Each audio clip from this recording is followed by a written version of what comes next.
Assalamualaikum warahmatullahi wabarakatuh. Kali ini Kang Slamet akan membawakan kisah mistis pendaki yang berjudul 40 Hari di Alam Gaib Gunung Semeru. Cerita ini ditulis di Wattpad oleh Vidi Muhammad. Gak usah berlama-lama lagi, langsung saja kita masuk ceritanya. 40 Hari di Alam Gaib Gunung Semeru. Berawal dari sebuah keinginan untuk mendaki gunung. Waktu itu Bima mempunyai keinginan untuk mendaki ke Gunung Semeru sebelum tiba hari pernikahannya. Jadi 2 bulan ke depan Bima ini akan melangsungkan pernikahan. Oleh karena itu, sebelum hari pernikahan itu dilaksanakan, dia ingin mendaki gunung yang mungkin adalah pendakian terakhirnya. Sebelumnya Bima ini memang cukup aktif di kegiatan pendakian dan dia mempunyai niat setelah menikah dia akan berhenti mendaki gunung untuk fokus ke masa depan bersama istrinya. Dia mencoba menghubungi teman dekatnya yang sudah biasa mendaki untuk mengajaknya.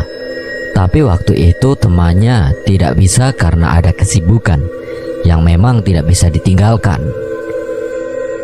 Akhirnya dia berinisiatif untuk pergi ke Gunung Semeru sendiri saja, alias solo hiking.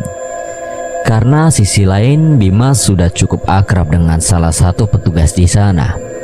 Dia juga sudah pernah sekali mendaki ke sana bersama teman sependakiannya. Sebelum hari keberangkatan, Bima mengajak calon istrinya untuk bertemu di sebuah tempat untuk bilang kalau dia akan pergi mendaki ke Gunung Semeru untuk yang terakhir kalinya. Seorang wanita yang menurut Bima sangat cantik dan anggun. Dengan sedikit khawatir, calon istrinya pun mengizinkan dengan syarat Bima harus hati-hati dan harus pulang dengan selamat. Awalnya Bima berniat mengajak calon istrinya itu, tapi dia tidak mau karena memang calon istrinya Bima ini bukan tipe orang yang suka dengan kegiatan pendakian. Calon istrinya Bima ini lulusan pesantren. Karena memang sudah mendapatkan izin dari calon istrinya, Bima berniat untuk pergi mendaki nanti hari Minggu, 3 hari setelah dia izin ke calon istrinya itu. Singkat cerita, tibalah hari Minggu. Setelah sudah siap dengan peralatan, dia menemui sang ibu untuk meminta izin. Sambil mencium tangan ibu, dia bilang, "Bu, Bima mau izin daki untuk yang terakhir. Doain Bima selamat sampai rumah lagi ya, Bu." Setiap kali akan pergi mendaki, Bima selalu seperti itu. Dia selalu meminta izin pada ibunya dan memohon doa restu agar kembali pulang dengan selamat. Setelah izin diberikan, Bima lekas berangkat menuju ke pinggir jalan raya untuk menunggu angkutan umum.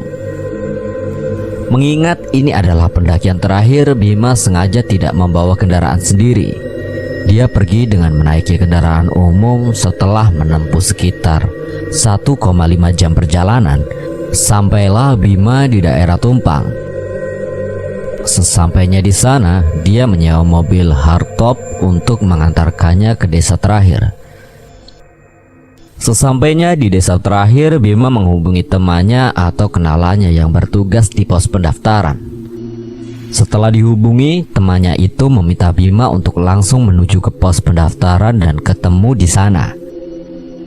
Di pos pendaftaran, dia disambut oleh temannya itu. "Halo Bima, apa kabar? Lama juga nih nggak kesini." "Iya nih, lagi banyak urusan. Oh ya, bulan Oktober aku nikah, datang ya." Karena memang mereka ini sudah lama banget gak ketemu di situ, mereka ngobrol-ngobrol sambil ngopi di pos. Setelah cukup lama ngobrol, temannya Bima tanya mau nanjak kapan, dan Bima berniat untuk nanjak siang ini juga. Siang itu tidak terlihat banyak pendaki lain karena memang di tahun 2012 itu bisa dibilang pendaki gunung masih sangat jarang. Sebelum mulai perjalanan, Bima sempat bertanya pada temannya, "Banyak nggak yang mendaki hari ini?" Menurut temannya Bima, kalau hari ini cuma sedikit, tapi kalau kemarin banyak dan kebanyakan belum turun. Setelah izin diberikan, Bima pamit sama temannya untuk memulai pendakiannya. Di awal-awal perjalanan, masih belum ada yang aneh. Bima berjalan seorang diri tanpa bertemu dengan pendaki lain pun. Pos demi pos dilewati hingga akhirnya dia sampai di Danau Ranukumbolo pada pukul 12 sore. Sesampai di Ranukumbolo itu, Bima langsung jalan menuju ke area camp yang letaknya ada di ujung seberang danau. Sampai di situ terlihat cukup banyak pendaki lain yang sedang camp. Bima kemudian mengeluarkan alat masak untuk masak makanan karena sesampai di Ranukumbolo itu Bima sudah mulai kelaparan. Setelah selesai masak dan makan, dia santai-santai dulu di Ranukumbolo sambil menghabiskan satu batang rokok. Dia juga sempat berjalan keliling tenda pendaki lain untuk menyapanya. Setelah puas dengan istirahatnya, Bima kembali ke tempat istirahatnya tadi untuk membereskan peralatan yang masih tercecer. Setelah itu dia bergegas melanjutkan perjalanan. Perjalanan kembali dilanjutkan sekitar jam 1 siang. Menurut Bima dulu pas dia kesini, estimasi perjalanan kalau dari Ranukumbolo ke Kalimati itu kira-kira memakan waktu kurang lebih 4-5 jam. Jadi perkiraan dia bisa sampai di Kalimati antara jam 5 sampai 6 sore. Setelah perjalanan melewati tanjakan legendaris, tanjakan cinta, Bima takjub dengan pemandangan yang disuguhkan. Di depan terpampang jelas sabana yang sangat luas yang ditumbuhi bunga berwarna ungu kebiru-biruan. Melihat semua itu, Bima sedikit bernostalgia. Dulu sabana ini tidak sekeren ini. Sekarang yang sudah berbeda. Dia segera berjalan turun dari bukit menuju ke sabana tersebut. Nah, ketika berjalan di antara bunga-bunga itu, Bima sempat berpikir, andai saja Nindi tahu semua ini, pasti dia akan senang. Nindi adalah nama calon istrinya Bima. Pelan-pelan dia berjalan melewati sabana itu, sehingga tidak terasa sampailah Bima di depan pintu hutan. Jadi setelah melewati sabana itu, jalannya mulai memasuki hutan. Bima terus berjalan masuk ke dalam hutan tersebut. Ketika sedang di dalam hutan, keanehan mulai dirasakan oleh Bima. Di dalam hutan itu, tiba-tiba kabut turun cukup tebal. Bersamaan dengan itu, tiba-tiba bulu kuduk Bima berdiri tanpa sebab. Tanpa memperdulikan semua itu, dia terus berjalan menyusuri hutan. Dan lama-kelamaan muncul rasa takut di dalam diri Bima. Karena semakin ke sana kabut yang turun ini semakin tebal di lautan yang dilewatinya. Ini terlihat cukup gelap karena tebalnya kabut itu. Sampai di sini Bima bingung harus terus jalan atau gimana. Kalau terus jalan takutnya ntar nyasar, tapi kalau berhenti ntar keburu malam. Di sisi lain, selama perjalanan dari Ranukumbolo hingga sampai di hutan ini, Bima tidak menjumpai satu pendaki lain pun. Akhirnya Bima memutuskan untuk tetap jalan aja dengan pelan, mengikuti jalan setapak yang dilewati. Lama dia berjalan dan sudah berjam-jam, tapi Bima belum juga keluar dari hutan tersebut. Sampai di sini Bima mikir, perasaan dulu gak sejauh ini deh hutannya. Apa jangan-jangan aku nyasar? Setelah cukup jauh berjalan, samar-samar di depan terlihat ada sebuah papan kayu. Melihat itu Bima berpikir, itu di depan pasti pos peristirahatan Semoro Kandang. Dia cepat-cepat berjalan menuju ke tempat itu dengan tujuan untuk istirahat sebentar di sana. Sesampainya di tempat itu, ternyata benar itu adalah area peristirahatan Semoro Kandang. Dan Bima berniat untuk istirahat di tempat itu sekalian nunggu pendaki lain yang lewat agar dia bisa bareng. Dia melepas tasnya dan menaruhnya di dekat pohon. Nah, Baru saja tas itu diletakkan, dari depan terlihat ada 2 buah cahaya yang menyorot ke arah Bima. Karena waktu itu cukup berkabut, Bima mikirnya mungkin itu senter dari pendaki lain.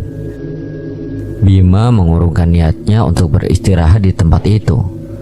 Dia mengambil tasnya lagi untuk menyusul pendaki yang ada di depan itu agar dia bisa bareng. Tapi semakin Bima mendekati cahaya itu malah semakin menjauh. Karena mengiranya itu adalah senter dari pendaki lain, Bima teriak, "Mas, tungguin, saya mau bareng." Tapi tidak ada jawaban dari pendaki itu. Akhirnya Bima mempercepat jalannya hingga sedikit lari untuk mengejar pendaki tersebut sambil sesekali teriak, "Mas, tunggu mas, saya mau bareng." Tapi tetap saja tidak ada jawaban dan 2 cahaya itu tidak juga terkejar. Hingga akhirnya Bima kelelahan dan tidak sanggup mengejar pendaki tersebut. Di sini Bima terduduk lelah di sebidang tanah sambil dia berpikir, 2 orang itu kok jalannya cepat banget ya. Sambil duduk itu gimana mengeluarkan logistik di dalam tasnya untuk dimakan. Sambil makan logistik dia melihat jam yang sudah menunjukkan pukul 5 sore. Dan suasananya masih seperti tadi, cukup berkabut dan sedikit terang. Karena tidak ingin kemalaman di jalur, Bima lekas melanjutkan perjalanan agar segera sampai di Kalimati. Dia kembali berjalan menyusuri jalan setapak, tapi sudah cukup jauh Bima berjalan, dia tidak juga keluar dari hutan ini. Malah jalur setapak yang dilewatinya ini semakin ke sana semakin sempit dan rimbun. Sampai di sini dia berhenti sebentar untuk melihat jam di HP-nya. Setelah dilihat ternyata waktu masih menunjukkan jam 5 sore. Melihat itu Bima tersentak karena seingat Bima terakhir kali dia melihat jam itu jam 5 sore. Tapi setelah cukup lama berjalan, waktu masih saja menunjukkan jam 5 sore. Apa jangan-jangan jam HP-ku ini rusak? Tapi nggak mungkin. Masa iya jam di HP bisa rusak? Kan aneh. Yang lebih anehnya lagi, Bima sudah berjalan lama tapi kondisinya masih sama seperti tadi. Sedikit terang, harusnya sekarang ini sudah gelap. Ada kali kalau 1 jam dia jalan tadi, sampai di sini Bima mulai merasa ada yang tidak beres di tempat ini. Lalu dia memutuskan untuk putar balik menuju ke tempat peristirahatan Semoro Kandang tadi. Tapi malah semakin aneh. Dia udah merasa berjalan balik cukup lama, tapi tidak juga sampai. Tidak juga sampai di tempat peristirahatan Semoro Kandang. Dan jam di HP-nya pun masih menunjukkan pukul 5 sore. Tidak lebih sedikit pun. Bima benar-benar tidak tahu apa yang sedang terjadi. Dia memutuskan untuk menaruh tasnya dan berteriak sekencang-kencangnya untuk minta tolong. Tapi tidak ada 1 orang pun yang membalas teriakan Bima. Begitupun menolongnya. Karena sudah tidak tahu apa yang harus dilakukan, Bima terduduk lemas sambil terus memandangi jam di HP-nya yang masih menunjukkan jam 5 sore dan tidak menunjukkan pergerakan sama sekali. Bima mengeluarkan sebatang rokok kemudian dihisap sambil ngeliatin keadaan sekitar. Yang terlihat hanyalah hutan yang diselimuti kabut tipis. Tanpa ada tanda-tanda kehidupan, sepi, tenang, tidak terdengar suara apapun. Bahkan angin pun tidak terasa berhembus. Sambil merokok itu, Bima berpikir bagaimana kelanjutan perjalanannya. Dia benar-benar tidak tahu harus bagaimana lagi. Hingga akhirnya dia memutuskan untuk lanjut berjalan balik dengan tujuan siapa tahu nanti di perjalanan balik bisa bersimpangan dengan pendaki lain. Setelah rokok sudah habis, dia kembali menenteng tasnya kemudian berjalan. Tapi sangat jauh Bima berjalan kembali. Dia tidak juga menjumpai papan yang sebelumnya dia lihat tadi. Jalan yang dilewatinya pun masih sama, sempit dan rimbun. Bima kembali terduduk lemas di sebidang tanah sambil bersandar di pohon. Tidak lama kemudian terdengar ada suara serak-serak, seperti suara orang yang sedang berjalan. Mendengar itu, Bima langsung celingukan mencari sumber suara tersebut. Lalu dari sela-sela kabut terlihat ada seseorang yang sedang berjalan ke arahnya. Melihat itu, Bima langsung berdiri dari duduknya untuk menanti kedatangan orang itu. Perlahan orang itu mendekat ke arah Bima. Setelah dekat, tampak jelas itu adalah laki-laki parubaya, mengenakan tudung tani dan menggendong kerajang. Sepertinya bapak ini habis dari ladang.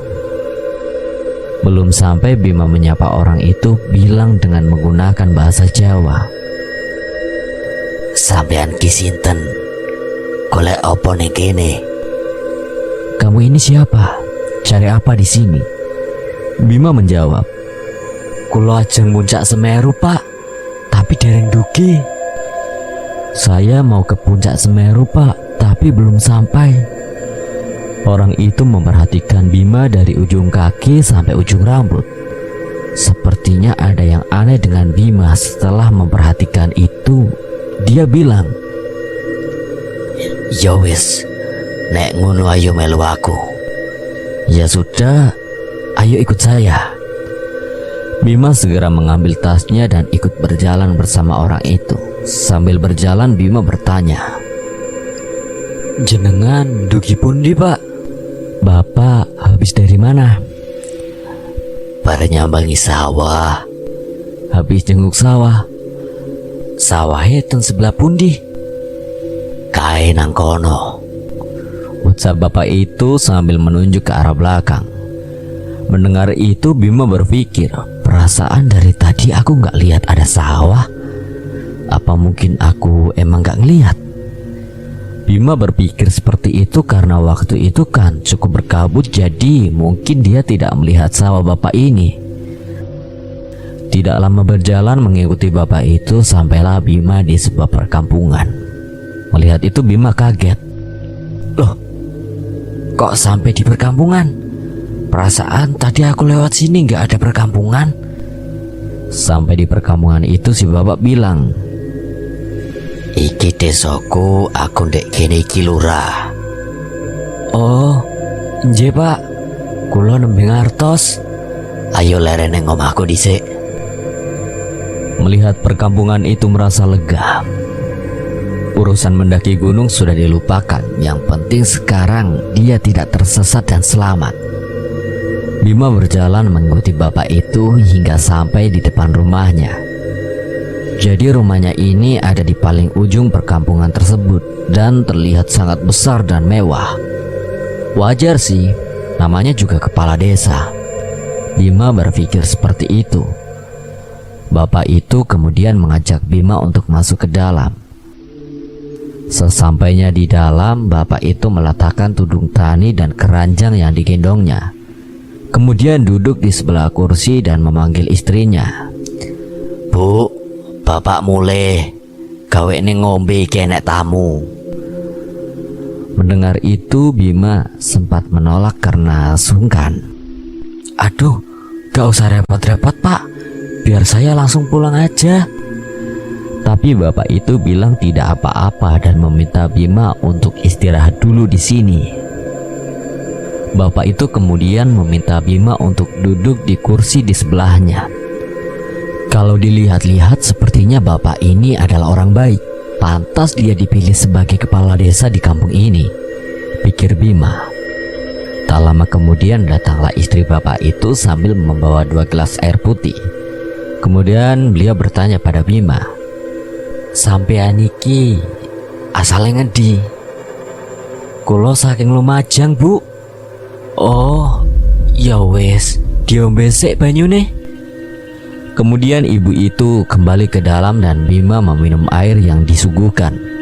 Setelah itu si bapak menunjukkan sebuah kamar pada Bima dan memintanya untuk istirahat dulu. Karena sungkan, Bima menolak, tapi bapak itu terus memaksa Bima agar istirahat dulu aja. Berhubung waktu itu Bima ini juga merasa ngantuk dan bapak itu terus memaksanya, akhirnya dia menerima tawaran si bapak untuk istirahat dulu. Di sisi lain, kalau maksain pulang ntar malah terjadi apa-apa di jalan. Tidak lupa Bima mengucapkan terima kasih banyak pada si bapak karena sudah merepotkan. Lalu si bapak pamit pada Bima untuk pergi ke balai desa karena urusan dan meminta Bima untuk istirahat di dalam kamar yang sudah ditunjukkan. Bima membuka pintu kamar itu dan masuk ke dalam. Sesampai di dalam, dia sangat takjub karena kamarnya ini sangat mewah. Dindingnya terbuat dari kayu dan dihiasi guci-guci kuno, dan ranjang tempat tidurnya terbuat dari kayu dengan tiang yang penuh dengan ukiran. Jadi suasananya itu kejawen banget. Bima melepas sepatunya dan meletakkan tasnya di dekat lemari. Kemudian dia merebahkan badannya di atas kasur hingga tidak terasa dia tertidur. Setelah terbangun dari tidur, Bima merasa ada yang aneh dengan dirinya. Dia tidak ingat apapun tentang apa yang sudah dilakukan sebelumnya. Yang dia ingat hanyalah namanya adalah Bima. Seakan-akan dirinya ini seperti orang yang baru lahir. Yang dia ingat hanyalah sekarang dia berada di dalam kamar di rumah bapak kepala desa itu. Bima kemudian keluar dari kamar dan terlihat bapak kepala desa sekeluarga sedang duduk di meja makan. Terlihat seperti akan makan melihat Bima yang baru keluar dari kamar. Si bapak memanggilnya untuk mengajaknya makan bersama. Tanpa ada perasaan sungkan lagi, Bima berjalan menuju ke meja makan untuk ikut makan bersama. Nasi dan sayuran sudah tersaji di meja makan. Di meja makan itu terlihat ada si bapak beserta istrinya dan satu anak gadisnya yang berparas sangat cantik, berkulit putih, bibir merah alami, bola matanya coklat, dan rambutnya panjang sepunggung. Gaun hijau yang dipakainya menambah kecantikan alami gadis itu. Sambil makan, seringkali Bima melirik ke arah anak gadis si bapak. Setelah selesai makan, si bapak memperkenalkan anak gadisnya itu kepada Bima sekaligus bertanya namanya Bima. Iki anak wadokku jenenge Pusporini. Sampeyan jenenge sapa? Nami kula Bima, Pak. Ya wis, mari ngene melu bapak nang sawah ya le. Ewangi bapak ngrumat tanduran. Nggih, Pak. Bapak piyambak namine sinten? Celukan aku Pak Lurahe. Bima mengiyakan ajakan si bapak untuk ikut pergi ke ladang. Setelah makan itu dia pergi ke ladang bersama si bapak. Sesampainya di ladang terlihat si bapak ini yang sedang menanam sayuran. Ada bayam, buncis, kacang panjang, kangkung, dan berbagai jenis sayuran lainnya. Pantas saja tadi pas makan lauknya sayur semua, pikir Bima. Nah, menurut kalian apa yang selanjutnya terjadi pada Bima? Apa dia sudah tidak ingat lagi dengan alamnya sendiri? Dan apa dia bakal tertarik dengan anak gadis si bapak itu?